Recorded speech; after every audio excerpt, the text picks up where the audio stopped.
Ladies and gentlemen, boys and girls, welcome back to the channel. It is 6:05 a.m. East Coast time, Saturday, August 31st. The month is over. Somebody bing something to end your month. We're heading into September. The football season is back. We're going to break down this two slates, right? So we got a 5-game early slate, then we get a 9-game night slate. So I'm going to link up the night slate down below. It's going to be linked in the same video. So if you just want to skip the early slate, maybe it's 3, 4 o'clock, the early slate's already started or over, click that link. It'll take you right to the time slate or the night slate, the 9-game slate. I have it kind of in my notes to make sure I put the link in. If you're new to the channel, it's Saturday. Lots of people become new to this channel at this time on the weekends, lots of free time. Welcome. My name is Sal Vetri. I do cover daily fantasy sports in the MLB, WNBA, NFL, which again on Monday is going to start up, ramped up a video every single day. Different concepts, going to be covering every single slate, whether it's a showdown slate on a Monday or Thursday night or the main slates. Obviously, we're going to have multiple videos for that. Going to be making some guest appearances on some shows I'm sure you're familiar with, and we're going to be announcing all that very, very shortly, probably on Tuesday. So, welcome. I also cover the NBA. Hit the subscribe button if you can. We're about to hit 7,000 subscribers. Absolutely insane. We're 40 away from 6,800. Let's try and get there today. And also, I want to make an announcement. I have a daily fantasy course for the NFL. Everything I know about it, how to make these stat sheets, how to win money playing DFS, NFL, no bullshit in it. If you are interested in that, it was going to expire. There's a $50 off link down below. It was going to expire this Sunday, but I figured I'm going to make it expire the following Sunday just to get everybody who's coming back into the NFL season a chance to sign up with some sort of promotion. Just makes sense marketing-wise for myself. So if you're interested, you have about a week, a little more than a week to get $50 off for that course. Also have my Patreon podcast for the MLB down below. That will continue through the NFL season on weekdays only. We'll try to get them out on the weekends. So everything's covered. Let's cover these slates. Couple of things before we cover the slates is I need to kind of point out that all the lines are not out yet for these games. There's 5 games that are happening at 1 o'clock through 4 o'clock early slate. Only 3 of the lines are out. So there's 2 games that don't have lines. So it's really hard for me to project and kind of understand the pitchers that I want to get to. And I'll show you what I mean by that. The Reds and Cardinals and the Brewers and the Cubs do not have lines. I really want to see what the Brewers line is today. To see if I have more interest in Cole Hamels or not, because at 9,300, that's a good price tag. It's a fair price tag. Against the Brewers is a little bit scary. He's coming in as a decent-sized money line favorite, but they don't have anything in terms of how many runs he's implied to win by, whatever it might be, right? So I need to see these in totals. I need to see what the Brewers are coming in at. If the Brewers are coming in somewhere around the mid-4s, mid to low 4s, I'm going to have more interest in Cole Hamels. So just getting to the 3 interests that I have. Somebody asked me yesterday in the comments, what does it mean when I say I have an interest in a pitcher? Well, it means that it's 6 o'clock in the morning and I have an interest in the pitcher. Doesn't mean I'm playing the pitcher. It just means that if I had a player pool, there would be a name that I would write down in that player pool, reevaluate them, come back later. But then I do deeper research throughout the day, and if I find that I like more pitchers, I put them in, I take the other ones out. It's just interest early on. It's like a first look based on the initial 30 to an hour of research, 30 minutes to an hour of research I do to start my day, which is probably more than most people do in total. But my first interest is going to be Trevor Bauer today. It's really hard to get away from Trevor Bauer today on a slate where there's only 10 pitchers, on a slate where I imagine he garners all of the ownership in the world. $10,400 is a fair price. He's probably $1,000 underpriced today. Couple things. He's actually an underdog on this slate. No, is that for real? So he's actually an underdog on the slate. I don't know if these Vegas lines are right. I don't think they are. I think I have to update those Vegas lines. But I just pulled them, so I think they're right in terms of odds, but they don't have the overall totals out yet. So, yeah, it seems like he's an underdog, but he's facing St. Louis today. He goes the deepest into the games by a lot, by about 2/3 to an inning, 6.28 innings pitched per start. The next closest is Domingo Germán, who goes 5.53. So he's going about 2 to 3 outs more into this game than any other pitcher on the slate. That is a lot. Do not take that lightly. He has a 4.118 or 4.18 Sierra, second best on the slate. Strikes out 30.4% of righties, by far the best on the slate by 5 percentage points over Germán. Has a 27.4% strikeout rate, the best on the slate by about 2 percentage points over Germán. So the only problem with Trevor Bauer is a couple things, really. He's been inconsistent this year, but his biggest inconsistencies come with left-handed hitting. Left-handers have been giving him a big problem. He gives up a lot of power to lefties, a 232 ISO compared to a 149 ISO to righties. This St. Louis team is now fully healthy. The lefties in the lineup that you have to worry about are Matt Carpenter, are Dexter Fowler, and that's really it. Edmonds is going to bat from both sides of the plate. So 2 to 3 guys that are going to be worrisome. That's not great for Trevor Bauer. Those guys will probably be the 1, 2, and like 6 hitters. That's what the lineup has been looking like lately. Edmonds batting second. First is going to be Fowler. 6th or 7th will be Matt Carpenter. So not great overall. And then the righties in the lineup are no cakewalk. Ozuna, Paul DeJean, Paul Goldschmidt, Yadier Molina. This is a good St. Louis lineup now that they're back and healthy. Do not look at their splits numbers since the middle of June. the middle of June say that their overall team ISO against righties is only 166, portraying that they're the worst on the slate. I imagine they would not be the worst on the slate if they had those guys for the majority of that time. They had no Carpenter, Molina, or Ozuna for a long stretch since middle to beginning of June. So I wouldn't look into it too much, but that all said, Trevor Bauer today, I want to see the implied run total. It's still not out, so I don't know where these Vegas lines are coming from, really. I'm pulling them from a couple different sites, so I guess one of the sites I pull from. But the implied run total is still not out. But Bauer goes the deepest into the games, has the best strikeout stuff on the slate. Hard to ignore that on a 5-game slate when you're looking for just overall upside, because you can probably fit in whatever you want. Second interest is going to be Steven Matz. Steven Matz and Jason Vargas are very similar today, outside of them being $1,200 difference in price. Matz $8,700, Vargas $7,500. I think Matz is the better pitcher. I mean, they both come into games where there's a 4.9 implied run total for the Mets today. There's a 4.8 implied run total for the Phillies, so pretty much the same exact implied run totals against them coming into the day. They're both toss-ups in terms of their win upside. Steven Matz a 108 favorite, as well as Jason Vargas, so they're really not a favorite. They're both a 108 pick 'em, really. But Matz is just the overall better pitcher. Third best here on the slate at 4.39. He has a 6.9% walk percentage. That's a third best on the slate. He's a guy who's going to go out there and strike out 22.8% of righties, which is fourth best on the slate out of 8 overall players.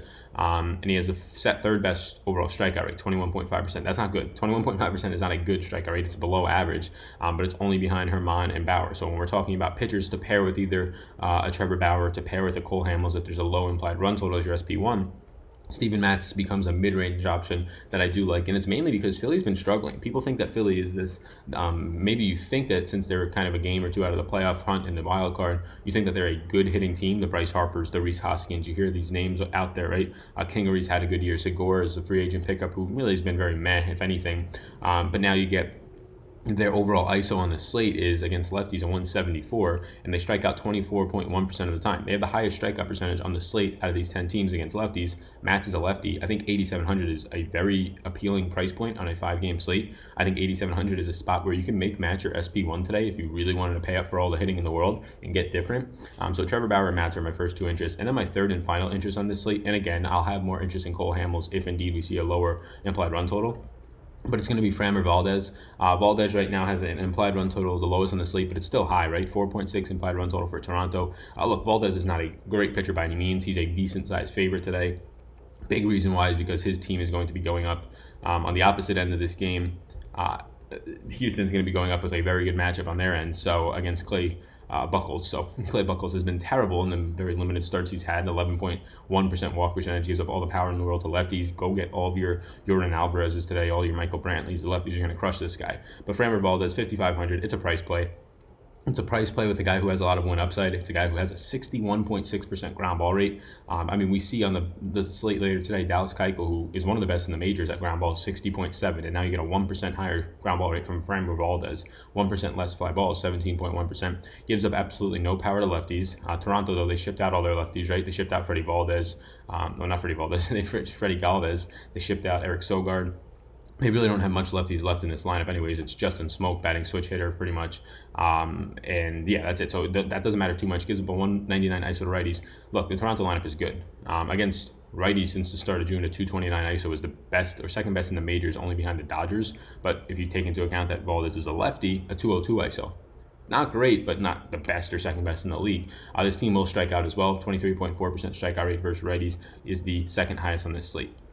So Valdez is interesting to me just because, look, if you're pitching Bauer, if you're pitching Matz and combining both of them, you're spending a good amount of money, $19,300. I don't think I want to do that on a small slate, although I think it's fine. The only other pitcher outside of Cole Hamels, but he's pricey as well, that I have interest in is punting with Framber Valdez, a guy who's in a spot where he should secure the win, a guy who's in a spot where he doesn't give up a lot of damage overall.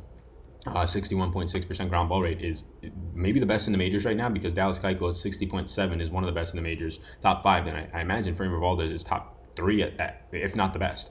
The matchup against Toronto is not great, but the 4.6 implied run total is going to be one of the lower ones on the slate. Give me Framber Valdez today as your punt option with some upside. And again, 5,500, you're looking for 10 fantasy points.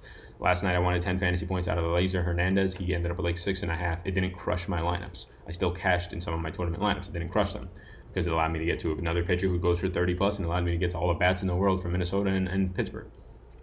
All right, so that's it for the 5-game slate. So If you are moving along to the 9-game slate, we're about to start that. But if not, thank you. You can follow me on Twitter at Mlb Dfs. Appreciate you tuning in. Hit that subscribe button before you go. Check out my Patreon down below and my NFL Daily Fantasy course. Patreon is where I have more exclusive content. So see you in the next one if you're going to bounce. If not, we're here for the 9-game slate. So welcome right now if you're joining in for the 9-game slate. Before we get into it, just down below, if you could hit the subscribe button, I appreciate that so much. And the like button if you want. You don't have to hit the like button though. It doesn't help me too much. People think it helps a ton. It doesn't. But the subscribe button, that helps a lot. Down below, I'm going to have my daily fantasy course. I don't know if you heard earlier, but you have about 8 to 9 days. I was going to end it on Sunday, but I'm going to end it the following Sunday, the first week of the NFL season, to get more just awareness about it when people start to actually research NFL more. My NFL Daily Fantasy course is $50 off. Yes, it's a 33% savings from now until next Sunday. So if you're interested and you're going to pull the trigger, now's the time to do it. 3 or 4 people signed up yesterday due to that. So thank you. I appreciate it. People are in it, enjoying it. Also down below is my Patreon. I have more exclusive content. You can check that out for the MLB, NFL, and WNBA, and then the NBA when that season rolls around. So appreciate it. Thank you. Let's get into this video. And again, hit the subscribe button if you're new. Lots of people joining on a Saturday. Hopefully you enjoy this video. So for the night slate, I have 5 interests as of right now. We're going to start off with Sonny Gray at $11,200. Look, we're going to go over to Vegas. I showed the people on the early slate. Maybe you're tuning in for both. Vegas, there's no implied run totals out like for this night slate yet. I'm doing this at 6 in the morning. Out of the 9 games, there's only 6 with implied run totals out. So it's going to be really tough to kind of judge exactly who I want to go to for pitching. I'm not sure if I'm going to be doing a Patreon podcast later today. Still kind of battling through a concussion, which is why I'm kind of like leaning down right now so I don't hit this light in my eyes. And I have my concussion glasses on the way, so that should help. But Sonny Gray, 3.99 Sierra, doesn't give up any power, 0.93 home runs per 9, gives him no power to either side of the plate. This is a doubleheader, so there's a decent chance St. Louis doesn't play most of their players in the second game. There's a decent chance you don't see Yadier Molina in either the first or second lineup. I imagine he wouldn't be in the second lineup if he catches in the day game. So you might get a juiced down. Keep an eye on the St. Louis lineup, but juiced down St. Louis lineup against Sonny Gray today, which already at $11,200. I like Sonny Gray. Like even if St. Louis has their full team in there, he gives them no power to either side of the plate. He's an elite ground ball pitcher at 52.3%, and he's an elite strikeout pitcher at 29% against both sides of the plate, below a 4 Sierra. Everything about him I love. At $11,200, much prefer him to Clayton Kershaw, much prefer him to anybody else in the upper range on this slate. And again, St. Louis might actually have a weaker lineup than usual. We'll keep an eye on that run total today. Sonny Gray is going to be an interest for mine. I don't have interest in Clayton Kershaw because I'd rather get the Sonny Gray. Don't have any interest in Dallas Keuchel. Look, I get it. The matchup against the White Sox is fantastic. Overall, he is very good at getting ground balls, 60.7%, 18.3% fly ball rate. He limits the overall recipe for damage, but he still gives up damage overall, right? A 1.37 home run per 9, 211 ISO to lefties, doesn't strike out any righties, 17.8%, which is worrisome. One of the only true lefties on this White Sox team, and John Jay, just got put on the IL. But here's the other thing with Dallas Keuchel. If he was 8,600 or 7,600, well then yeah, he's much more of a play. But at 9,600, he's priced at probably what his ceiling is. 9,600, he has to return 23 plus fantasy points for you today, and he doesn't do that all that often. Like you're very much going to get more so than not out of Dallas Keuchel in this matchup, like 16 to 18 pitches. And I'm not sure how much I really trust him at 9,600 to deliver for me. The matchup is fantastic. Just keep in mind when you're playing him having at that price point for him to get you into the mid-20s, around to the 30s range when he's approaching 5 figures in price. I'm just going to ignore it because this isn't a guy who has overpowering strikeout stuff. He has elite strikeout stuff, 31.6 against lefties, but only 17.8 against righties. And he's going to face, in terms of true lefties today, probably 1, maybe 2, and they're going to be really more so switch hitters than true lefties. So no interest in Dallas Keuchel at that price point.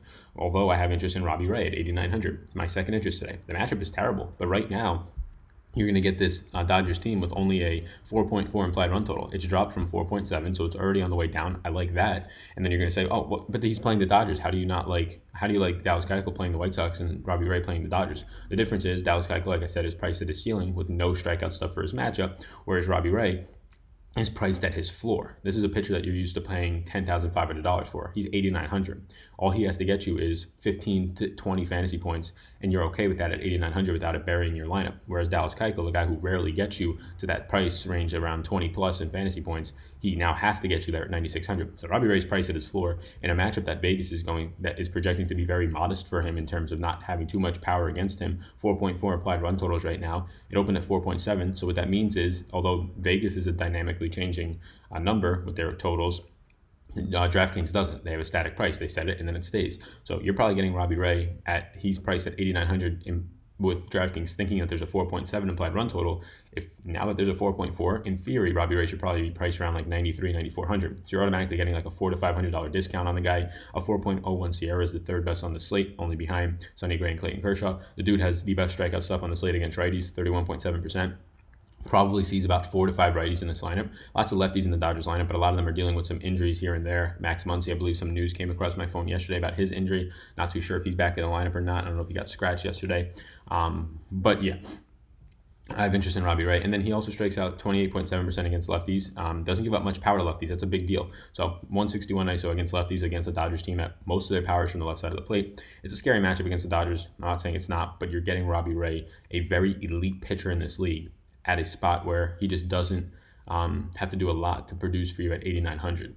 Literally has to give you 15 to 20 fantasy points instead of when he's 10,500 when he has to give you 25, right? It's just so much more. The expectations are so much different that even though he's facing the Dodgers, I do like the fact that it's not a 5.4 implied run total. It's 4.4 right now and trending downward.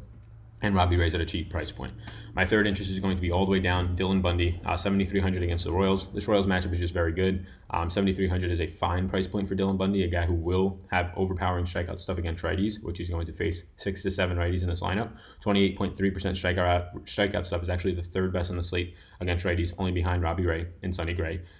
He doesn't strike out lefties, but the lefties you'll get are Ryan O'Hearn, maybe Nicky Lopez, and Alex Gordon. So really, for the most part, it's O'Hearn has some pop, and then it's really Alex Gordon, no Nicky Lopez power, but he doesn't give up power to lefties. The problem with Dylan Bundy, as it has been all year for the past year and a half to 2 years, is he'll strike out righties a good amount. He'll also give up home runs to righties a good amount. Who does he face today? Jorge Soler. He faces Hunter Dozier, Whit Merrifield, those 1 through 3 hitters that are a lot of power in this Royals lineup. Are scary, and he gives up a lot of power to them, but he's 7,300, so it sort of limits that. Doesn't give up a lot of hard hit contact, 31.7%, but doesn't get a lot of ground balls. So when he's not striking you out, he's probably giving up a fly ball, even though it's not a lot of hard hit contact. The amount of fly balls he's just giving up, eventually they're going to go out of the ballpark, and they do often against him. So I have interest at the price point of 7,300. Just know that the Royals is sort of a mini stack with Merrifield. And then you can get some like one-off options in the bottom of their lineup, although I don't think their lineup is that great outside of like really, Hearn. Alex Gordon is fine, but not for this matchup, I don't think. Really, Whit Merrifield, Jorge Soler, and Hunter Dozier are probably going to hit home runs today. Definitely Hunter Dozier. He just has a fantastic batted ball matchup against Dylan Bundy in terms of pitch type data. So the matchup against the Royals overall, they don't strike out a ton, but Dylan Bundy has strikeout stuff. For this price range, I think it's okay. He's my third interest. My fourth interest is Brock Burke. Brock Burke, in his 2 starts now since becoming back to the major leagues, has looked okay. 64.5% ground ball percentage, 22.6% fly ball rate. Look, these are very small sample stats, small sample size overall. We shouldn't weigh them too much, but it's good to see that they're positive numbers instead of negatives. He doesn't strike out righties, 17.5%, but this is a good matchup to at least have a good split against lefties. 25% strikeout stuff against lefties. And Seattle is going to be loaded with lefties today. In terms of true lefties in the Seattle lineup, you might get like 6. The only righty that has any sort of like damage capability in the lineup with Santana still injured is going to be, I believe Santana's still injured, is going to be Austin Nola. And does that name scare you all that much? No. So this lineup is going to be very weak, I would imagine, from Seattle. Brock Burke is not a fantastic pitcher, but you're paying $7,200 for a guy who has shown some success as of late, shown the ability to strike out lefties, which he'll face 2/3 of lefties in the lineup today, if not more. Has given up no power, no home runs yet. The Sierra says that he's going to be giving up more, right? 0.75 ERA is just not sustainable. It's a small sample size number. 4.77 Sierra is not good. That's what he has so far. But again, small sample. The matchup against Seattle is good. Against lefties, they have some power above average, 187. But there's going to be a lot of lefty on lefty matchups, and they have a 24.5% strikeout rate versus lefties since mid-June, 25.8% on the year overall. Brock Burke is going to be another interesting option for me today. I want to see what these run totals look like right now. Seattle's run total, I don't believe, is out yet. So we need to see what these run totals look like to see my overall interest in Burke. If indeed Seattle's run total is somewhere in like the 3s, yeah, I'm loading up Brock Burke tonight. And then I also want to see what the run total is going to be for Kansas City against Dylan Bundy. That's going to really kind of decide whether I want Bundy or Burke. My final interest, my fifth and final interest, is going to be Joe Ross against Miami. It's hard not to like him at 5,800. He's been terrible, but Miami has a 3.1 implied run total. They started as a 3.2 implied. They dropped down to 3.1. Joe Ross is only 5,800. He's a huge favorite, but let's go over how bad he's been. 5.32 Sierra is the highest on the slate. That's not great. 11.3% walk percentage, highest on the slate. Only strikes out 15.6% of lefties, 17.6% of batters overall. But that's the bad things. but they aren't terrible, especially for the price point, compared to some of the things he does well. Doesn't give up power, 0.89 home runs per nine. He limits the hard hit percentage, 32.5% is the third best on the slate. The 0.89 home runs per nine is top 5 on the slate. He gives up no power to lefties, 125 ISO. We don't really care about his power to lefties. He's only going to face like Izan Diaz in the Miami lineup, who's the only lefty there. Gives up power to righties, but not that much. 182 ISO to righties is slightly above league average. It's around 180 is league average, so pretty much league average power to righties, below average to lefties. His problem is he just doesn't strike guys out, so his upside comes from if he can go deep into the games. Right now, Joe Ross is not going deep into the games. You're lucky to get Joe Ross into the third or fourth inning. But at 5,800, if he goes 4 innings for me, I don't even care that he can't pick up the win, although it would be nice for him to go 5. If he goes 4 innings against Miami and gets me 12 to 13 fantasy points, I'm okay with that. And then if he goes 5 and he can pick up the win and he gets 15, well, he's obviously a slam dunk at 5,800. So I imagine he becomes very chalky. He should be very chalky in a matchup against Miami. They only have a 140 team ISO, second worst in the entire league against righties since June 15th, and they strike out 25.4% of the time. On this slate, that ranks the 4th highest in the entire league. That ranks the 5th highest. So you're getting a very good matchup for Joe Ross at a very good price tag, and really all you need him to do at 5,800 is get you 10 fantasy points against a bottom 3 team in the league, and I think that that's okay. So my interest in terms of the night slate: Sonny Gray, Robbie Ray, Dylan Bundy, Brock Burke, and Joe Ross. The Miami implied run total of 3.1 is just so low. And then the other thing that I want to kind of point out is that in terms of Dylan Bundy and Brock Burke, Bundy's only 7,300, Burke is 72, very close in price point. It's probably going to come down to what those lineups look like. If Seattle is indeed going to roll out 6 or 7 lefties, I probably get to Burke, but I also want to see what the implied run totals look like from Vegas. So check that out. I'll probably do a rankings later today on Patreon instead of a full-on podcast, depending on how my head feels. But I appreciate you tuning in. Hit the subscribe button before you leave. Check out my NFL Daily Fantasy course down below. It'll be $50 off, 33% off until next Sunday. That'll help you prepare for the NFL season. It's a lot of things in there. You can just check out what's in there, link down below. And then Patreon is also linked down below. Follow me on Twitter for any updates at SalVetryDFS. Appreciate you tuning in. My name's Sal. You already know that. Peace out, gang. Hey, hold up. 1 second. Check out this page. If you haven't yet subscribed, hit the subscribe button, all right? And if you're interested in Patreon, if you're not already a Patreon, you can hit that button on Patreon, become a Patreon. It will take you right there. You can also check me out on Twitter at SalVetryDFS. And hey, if you're interested, this next video that's about to pop up, why don't you check it out as well. See ya.